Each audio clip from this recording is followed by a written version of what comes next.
CM జగన్పై Puthalapattu MLA MS బాబు చేసిన వ్యాఖ్యలపై మంత్రి పెద్దిరెడ్డి రామచంద్రారెడ్డి మండిపడ్డారు. జెడ్పీటీసీగా గెలవలేని ఆయనను ఎమ్మెల్యేను చేశాం. ఈ విషయాన్ని ఆయన గుర్తుపెట్టుకోవాలి.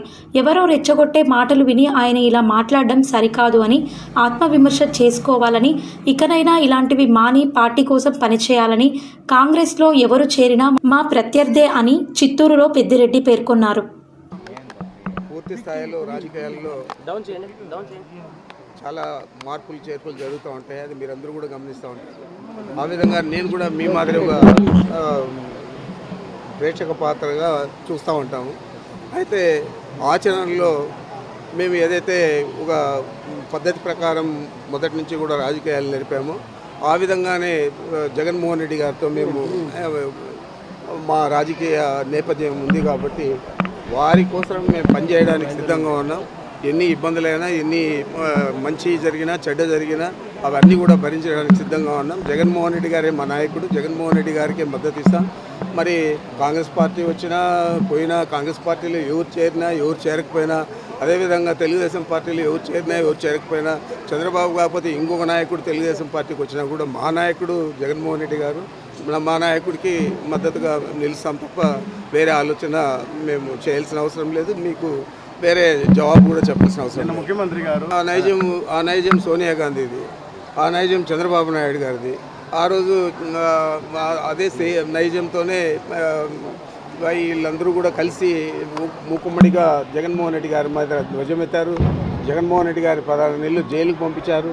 మరి అలాంటి వారందరూ ఈరోజు కుటుంబాలను కాదు మనుషులను కూడా చీల్చే పరిస్థితి ఉంది. కాబట్టి ఇవన్నీ కూడా జాగ్రత్తగా మేము గమనిస్తూ ఉన్నాం. అందుచేతే మేము జగన్మోహన్ రెడ్డి గారికి పూర్తి స్థాయిలో మద్దతు ఇచ్చి వారికి ఎలాంటి ఇబ్బంది లేకుండా తిరిగి అధికారంలోకి తీసుకొచ్చే విధంగా ప్రజలందరినీ కూడా మోటివేట్ చేయాలని చెప్పి ఆలోచన చేస్తాను. ప్రజలందరూ కూడా సిద్ధంగా ఉన్నారు. జగన్మోహన్ రెడ్డి గారిని ముఖ్యమంత్రిని చేయాలి. మరొక పర్యాయం మా కుటుంబాలు బాగుపడినాయి, మా జీవితాలు బాగుపడినాయి, మా ఊర్లు బాగుపడినాయి, మాకు ఎన్నో అభివృద్ధి కార్యక్రమాలు చేశాడు జగన్మోహన్ రెడ్డి గారు అని చెప్పి ఆలోచన చేస్తూ ఉన్నారు. కాబట్టి మేము వేరే చెప్పనక్కర్లేదు.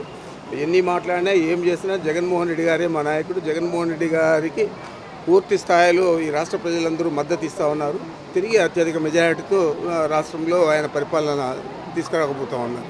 భవిష్యత్తులో కాంగ్రెస్ పార్టీలో ఎవరు అని కాదు, ఎవరున్నా కూడా మాకు ప్రతిపక్షం మారడం మేము చూస్తాం తప్ప మాకు కావాల్సిన వాళ్ళు అంటే నువ్వు చెప్పేది ఏంటంటే రాజకీయాల్లో మా కాళ్ళు మేము నరుక్కునేది అలాంటి పరిస్థితి ఉండదు.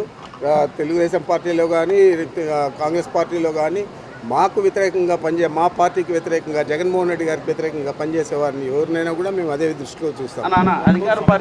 అతను మొట్టమొదట తాను ఆత్మవిమర్శ చేసుకోవాలి. అతడు ఒక జెడ్పీటీసీగా ఓడిపోయిన వ్యక్తి. ఆయన్ని ఏ విధంగా తీసుకొచ్చాము, ఆయనకు ఏ విధంగా అండగా నిలిచాము, ఏ విధంగా అన్ని ఇబ్బందులు ఎదుర్కొని వారిని శాసనసభ్యుని చేశాము, అంత ఇంగిలికి జ్ఞానం లేకుండా ఎవరో రెచ్చగొట్టే విధంగా మాట్లాడడం అనేది సబబు కాదు. ఇప్పటికైనా కూడా మించిపోయింది లేదు. ఎంఎస్ బాబు ఆత్మవిమర్శన చేసుకొని తిరిగి వైఎస్ఆర్ కాంగ్రెస్ పార్టీకి మద్దతు ఇచ్చే పరిస్థితుల్లో ఉండాలి. మా ఛానల్ని లైక్ చేయండి, షేర్ చేయండి, సబ్స్క్రైబ్ చేయండి. మరిన్ని అప్డేట్స్ కోసం పక్కనే ఉన్న బెల్ బటన్ నొక్కండి.